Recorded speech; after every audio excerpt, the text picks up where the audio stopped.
honor of my daughter's first birthday, which is sometime around this time, but I'm not going to be specific, I'm going to be recounting my birth story. I have with me my handy dandy notebook that my sister made for me because I asked her to make a notebook for me to just write down everything that happened during birth, and it was so helpful.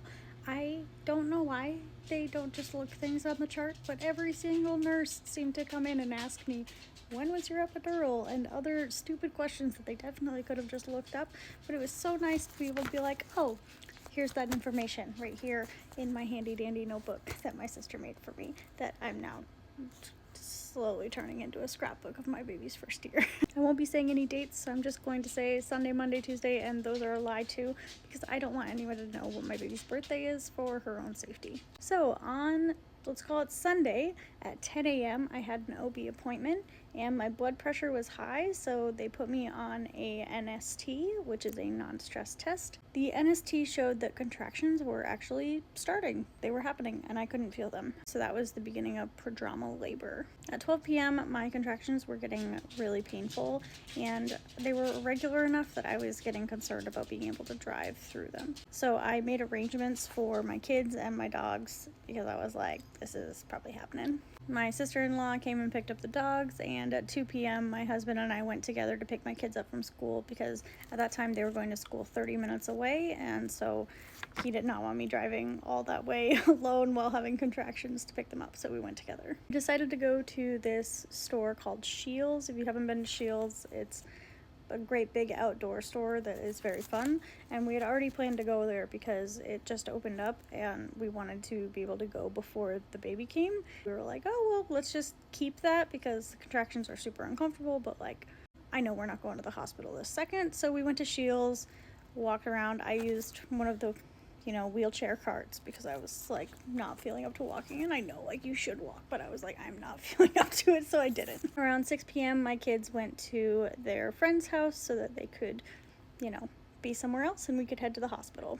At 7:20 I had a cervical check and I was only 1 centimeter dilated, but I was 80% effaced, station at -2, so really nothing there. So what all that means is centimeter dilated is how dilated your cervix is, so it was still tiny. 80% effaced means that the cervical lining has thinned out, which is preparation for the baby coming, and -2 station means the baby had not dropped into lower into my pelvis yet. Like 0 is a little lower, and then +2 is like that baby's crowning. So since I was not dilated enough, they sent me home, much to my dismay because the contractions at that point were already excruciating. I was having really, really bad back labor, so I was very upset and I cried a lot that I had to go home. All that night there was nothing really like to write down, but I was just having painful contractions every 2 to 10 minutes. It was kind of all over the place, and so I got some sleep. My husband did not get any sleep at all. We had a little like massage gun that like every time I would tense up, so he would know if contraction was coming. He would use the massage gun on my like lower back where I was in pain.